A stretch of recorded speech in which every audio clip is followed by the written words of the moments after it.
The sentence that's trying to express itself right now is,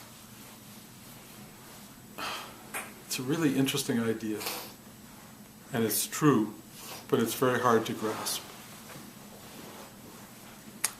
And that is that you're not doing it. You think you're doing it. You think you're living your life. You think you're running the show. You think you're responsible for it on some level, that you're going to pay the price of messing it up. You think you are who you are. And it's the thinking that you are in charge that makes your life so dysfunctional on so many levels. And yet, we're born to take control. We're born to find out how to manipulate the world, how to make the world work for us, how to establish an ego-minded sense of person who has to function brilliantly in life. And almost everyone feels inadequate. And almost everyone feels inadequate because we are totally inadequate. Nobody can do it. Not possible. The miracle of life, and it takes a lifetime to realize it, is that it's just happening. It's just happening. And it's talking to you all the time. It is, in fact, you happening.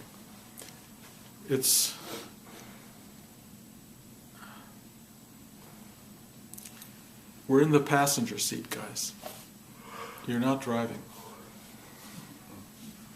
And sit back and enjoy the ride. It will tell you where to go, what to do, how to do it.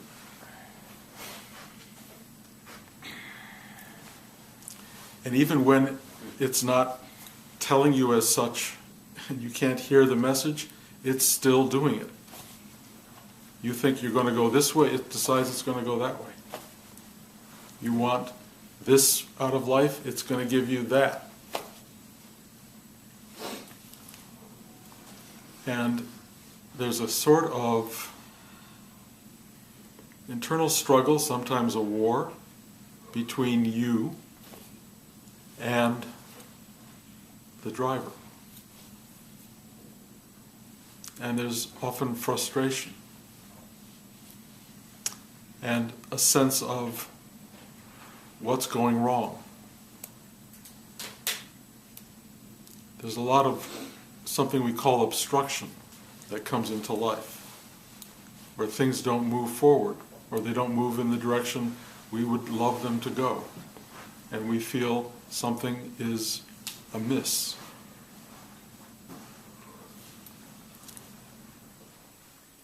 When you truly let go, when you truly surrender to life, what you discover is that there is this thing we call life force.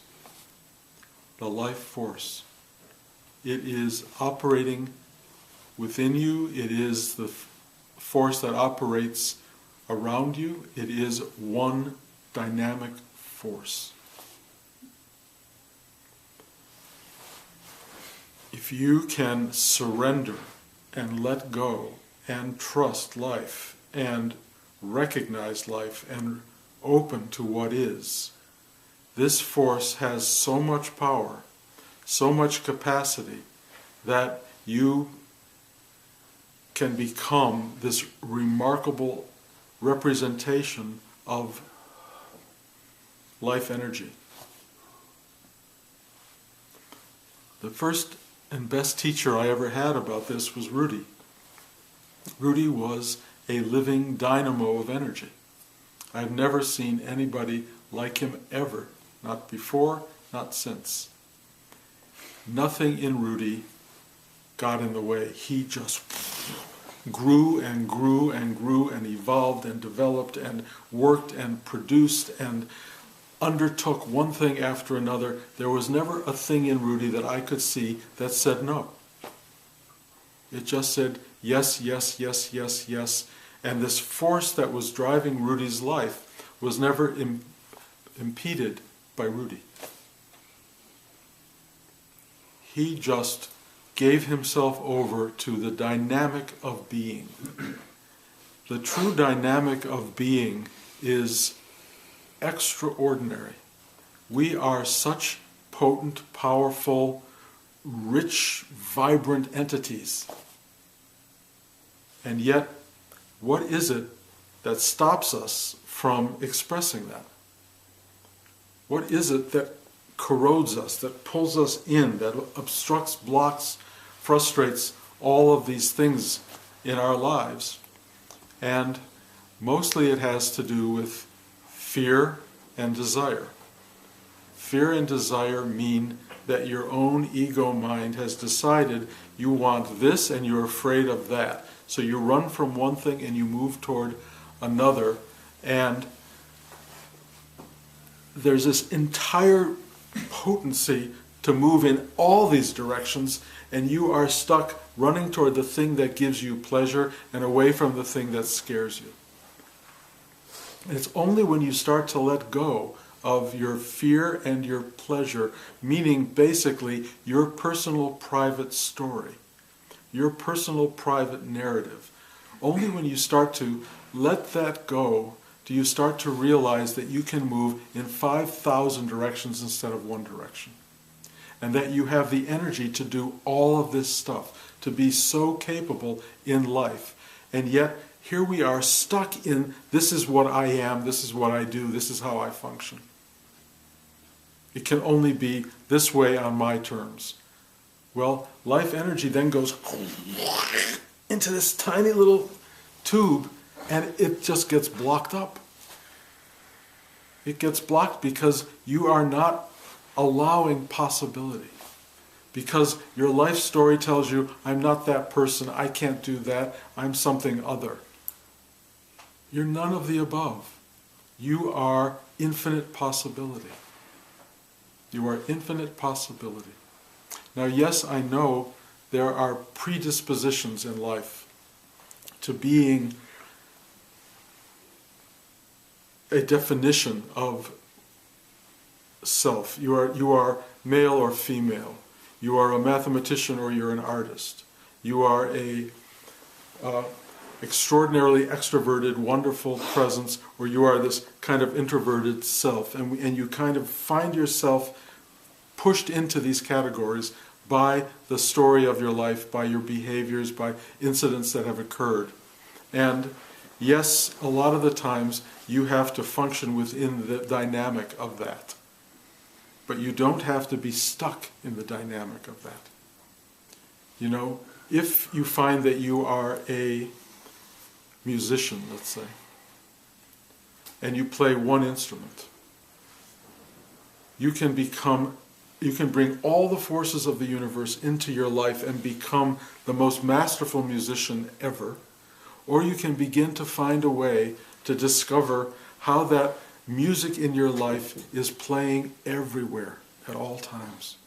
The music that is motivating and moving into the instrument is also in the audience appreciating the instrument. The energy and the vibration that goes into making you what you are is working itself all around you. It's playing everywhere. It's your whole life. You are the inside and the outside. You are the totality. You are not this limited version of it. So that if you are, for example, a writer, I am a writer. Can I only write one thing? Can I only write one story? No. The mark of a creative person is the continuity of writing, the continuity of effort, the continuity of production. Not saying, I wrote this, I'm done. I did it. The life energy is not a force that stops and gets satisfied. It moves and it moves and it moves. It drives us. It has the capacity to transform us daily into the most extraordinary sort of manifestations of ourself. What we are capable of is beyond understanding. And yet we keep settling for these small versions of ourselves because we're afraid, or because we don't have the energy, or we're lazy, or we just don't want to do it. The people who achieve in life, who achieve this kind of dynamic that Rudy had, just keep saying yes. They keep saying yes to this extraordinary energy force that is life itself. And if we don't give ourselves over to life, if we keep inhibiting and locking and channeling it into the smaller and smaller and tighter boxes, we end up as these very frustrated and pained entities who can't express what they are, who they are, what they want. They're just living in these kind of held spaces. And I mean held, because life energy wants to move, and if you don't let it move, then you have to hold it. And if you hold it, you create tension. You create obstruction. You saying no to life is what makes you unhappy in life. You saying yes to life, even though it scares the hell out of you, opens the doors and makes stuff possible. It's hard to do. But the extraordinary thing about spiritual life, about meditation, is that you start to go into this place inside yourself and you ask for help to surrender. And you ask for help to surrender that which limits you, that which defines you, that which is, in a sense, keeping you from having a life. As you let go, opportunity comes, and more importantly, opportunity is recognized. As you let go, deeper and deeper strains of your own being begin to inform your life. Those of us who produce from a certain shallowness in our creativity suddenly get intimations of a deepening place, a better way to do it. There's a more profound statement waiting to be said. Those of you who are in relationships and you get quiet and you ask to surrender, begin to see how to make relationships better, how to open doorways. If you have enough energy and not this ego thing which says I'm right and they're wrong, the possibility of breaking through the constriction in a relationship opens up to you because you have let go of or surrendered you and let it happen. Every aspect of life is potentially totally fulfilling, totally satisfying, wonderful. Life wants to be wonderful. If it's not wonderful, it's because you have told yourself a story that makes it not wonderful, and because you have limited your access to wonder. There is no moment in your life that wonder isn't present. There is no moment where extraordinary truth isn't present, where beauty, the very thing we hunger for most, isn't present. It is always there. The problem is we're not there to see it. We're not there to become aware of it. Where are we? Where are we that we're not there? We're here. We're caught up in, this is terrible, it's not working, nothing works for me, everything is awful, I'm having a terrible life. And what is all that? It's your story. It's your story repeating itself over and over and over. It's this absurd noise in your head that gives you this same information over and over. How do you get out of that? Go into this place inside and surrender all of that stuff. Surrender it. Open, open, open, open. And when you open, this whoosh of life energy will ultimately come through. So many people think meditation is to arrive at a place of emptiness and stillness. It's really a barrage of vitality and fullness. It's big. It's big. It's not emptiness. I mean, it is emptiness. Trust me, at a certain depth, it is emptiness and there's nothing there. But at the exact same time, it is the fullness thereof. The earth is the Lord's and the fullness thereof. This is the fullness thereof. We're living it. We are it. We are that very fullness itself. We are the tools of life being used or used badly. But trust me, life doesn't use us badly. It doesn't care if we get stuck. It'll push us. We're like rocks that'll be pushed down the road, or through the stream. It doesn't matter. What matters is you have an opportunity to become vibrantly aware of and alive in this moment, in the truth of this life. You can change everything. You can change everything. And watch it be changed. And life is speaking to you in these unbelievable ways. Like the voice of life, the voice of knowledge, the voice of what you need to hear comes at you from a million different places. I was about to make a phone call yesterday that was going to get me in a lot of trouble, and I didn't even realize it was going to get me in a lot of trouble. And my best friend Larry, who was here, said, "You don't want to make that phone call. It's only going to get you in trouble." And I went, "Oh, yeah, of course, I don't have to make it. I don't have to do it." And it was the simplest thing. The trouble I was going to get into really could have caused these major fissures in my entire family. It sounded to me like a smart, wise, open, truthful thing to do. But the greater truth was, don't do anything in this moment and you'll bypass the whole problem. And I just went, thank you. I said thank you to Larry, but I really said thank you to God. I said thank you to the universe because it had spoken to me with such clarity, and there was a place in my head that went, aha, of course. I would not have ever heard that, of course, years ago. I would have done what I thought was the right thing, and I would have caused all this drama, and I would have had to spend the next 6 months or a year fixing that drama. I was just spared an entire year of drama because I heard a voice of a friend speak to me.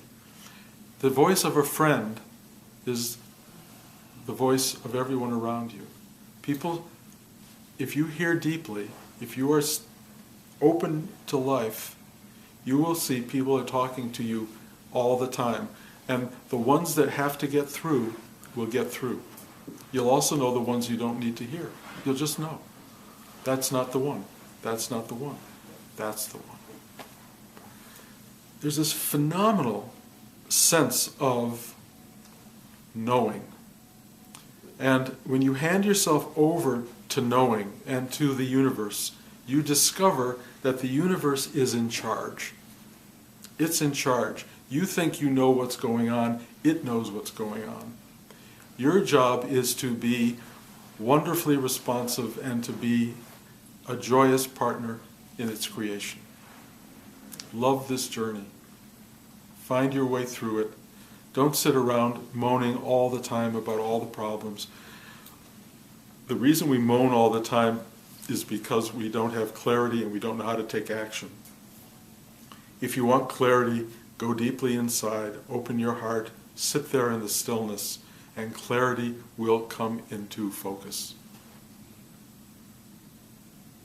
You will see what you can do. Sometimes what you see is nothing but obstruction, and there's nothing you can do. So the lesson of that is sit still and don't try to do anything. Just be present. Be present in obstruction. Be present in frustration. Be present in difficulty. Be present in sadness, disappointment. Because they're all part of the whole. They're part of it. And if you can just enter into that state and be real with that, be present with it, the moment you accept it as it is, often, one, something changes, or two, it doesn't change, but it doesn't matter, because you're one with it, because you're accepting what is. You're accepting that this is a moment of obstruction. I Ching, one of the great guides for those of us in the 60s who discovered it, in Chinese Book of Changes, you throw these coins and it gives you predictions. And one of the predictions it keeps giving you is perseverance furthers. Just keep at it. Just keep at it. Nothing happens overnight. But trust me, it's this extraordinary thing in life. Any rock that's been broken apart by a rainstorm or by a river that's constantly running over it, you just keep at it. Just keep at it. Just keep at it. And the stuff breaks open and you're free. It's when you lock yourself away from all of this that you simply suffer and don't achieve, you don't change, you don't arrive at what you're looking at or looking for. The whole of the teaching, which I project every week when I speak to you, all of us are all trying to arrive at this moment. That's all we're doing. We're all trying to arrive where we already are. The act of trying to arrive at where you are stops you from getting there.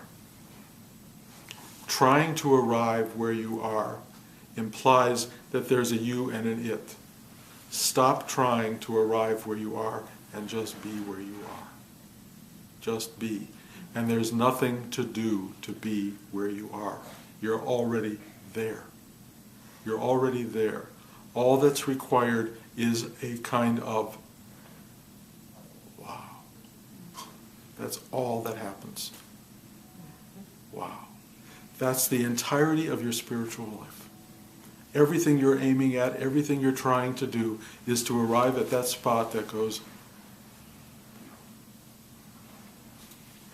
that's it. That's it.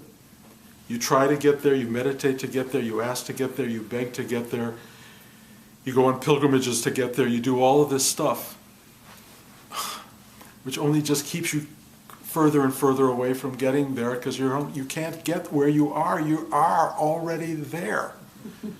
And the frustration of trying to teach people everything about getting there is absurd. On the other hand, it takes a lifetime to walk the distance to this very second. You can't try. But the minute you are here, you will become imbued by and filled by the presence of this moment. And it will thrill you, it will ignite you, it will erupt and it will flow, and you will find a dynamic of being that is extraordinary in every possible way. And it will teach you every second you will learn about life. Because every second you will be present in that moment. Every second. My granddaughter, who I spent the last week with in Seattle, is totally present. And boy, oh boy, I've never had a better teacher ever than my granddaughter.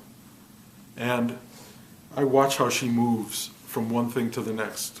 I watch how she loves what comes and hates what she doesn't like. And how she finds her way constantly. And how when something grabs her, she's right there. So when she picks up a crayon on the table, you can't interrupt her. The table covered with paper. She's drawing and totally into it. And then it's over. And the next thing happens. The next excitement, the next thrill comes into play. And I get to sit with that energy and recognize it for the first time in my life as real, true being. And of course, I'm also watching, as I've described here before, how it's starting to fall away from her. How she's starting to become defined as separate from it. How she's starting to feel what it's like to be applauded for certain things that she does. And how she's trying at times to become herself. We all go through that. Life is unlearning. Life, meditation, the journey that we are all on is unlearning what I'm watching her starting to do. I wish I could teach her, don't do that. Don't become separate. Don't become Talia. Just be this being who has no name. She has no clue at all that she has no name. She has no clue to how free she is. Only by getting her name, by getting a sense of who she is, by going through this unbelievable drama of the world that we're all in right now, only by suffering what we've all suffered, first grade, kindergarten, the PhD program, with all the stuff that we all have to go through. I go, oh, poor thing. But she's also on the same path that we're on, and that path is that there is an arrival at truth, an arrival at this extraordinary moment. And you can't hold it, of course. You can never hold it because it never is static. So you just let go and you row your boat, which she sings now wonderfully. Row, row, row your boat. She doesn't get the message exactly, but the message is very simple. Gently down the stream. It's all a dream. Let it go. Be on this ride. Let it carry you, and be present and do what it wants you to do. Live the life it informs you to do. Be who you are and be what it is. And it's worth it. It's worth it. That's the most important thing. I hold that little girl in my arms, and the love that comes out, I would suffer everything that life has thrown at me for all of these years to have what that feels like. And it's not just a granddaughter, it's everything. It's everything. You start to look at people around you, and you see the beauty. I'm telling you, the beauty radiating out of every face. You start to walk around, and even the garbage is pretty. Everything is astounding. You get to sit and feel, oh my God, what is this? All day long.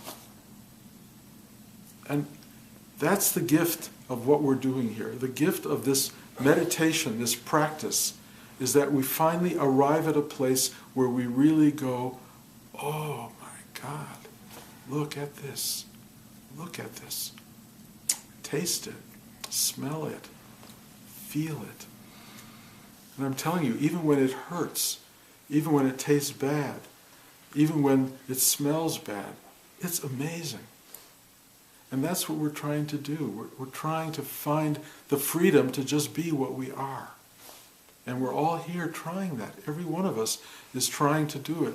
And if I can encourage you to stop trying and just let it happen. But I know that we don't have a mechanism for stopping. We don't have a mechanism to free ourselves into just being. It frees us. We can't do it. It does it. So until it does it, practice, try, stop. Every so often, stop and go, wow. And you'll start to get the hang of it.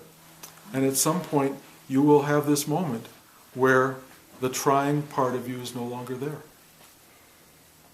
I know you've all tasted it. Again, I watch Talia when she's drawing. She's not there. It's drawing. When you're in the studio making music, there's no you making music. There's no you and it. It's just music is being made. It's happening. It's all happening. And everyone who's working with you is adding to the joy of that music making. Your partners. We're all partners in this creation. That's what we are. We're all partners in this. And if you stop fighting each other and wishing you had more than somebody else or thinking you're better than someone else, just stop all that. You start to feel how everybody contributes. I sit here working with each of you, and I wouldn't be here if you weren't here. None of this would be, there'd be no voice to this if you weren't here. It wouldn't happen. And without Rudy, I wouldn't have a moment. I would not have an opportunity to finally arrive at how lucky we all are. We are completely interwoven. Every one of us, we're completely interwoven. We are the luckiest beings imaginable because we are unfolding into presence. We are becoming aware of the miracle that we always have been in. And trust me, that's all we're here for. That's the only reason we're here. To be able to witness, honor, and be enthralled by what is.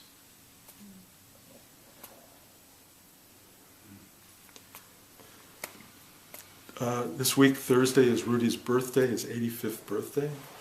And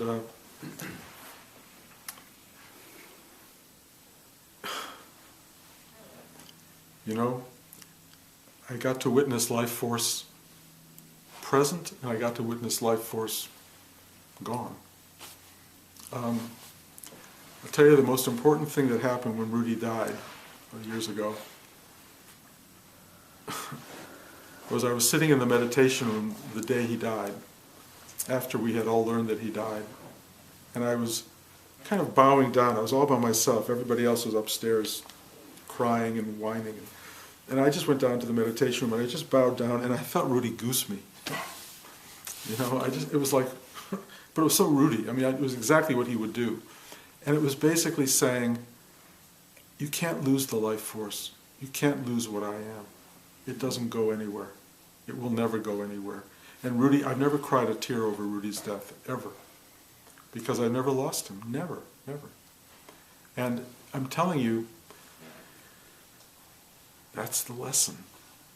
It is, not only is it here, and not only is it infinitely present, the great lesson will ultimately be when you disappear from all this, that the only thing that disappears is your story. You cannot disappear from this, ever. You are this. That's the deepening of the miracle. You are this. You can all go into blackness or grayness or whatever, but you're not going anywhere.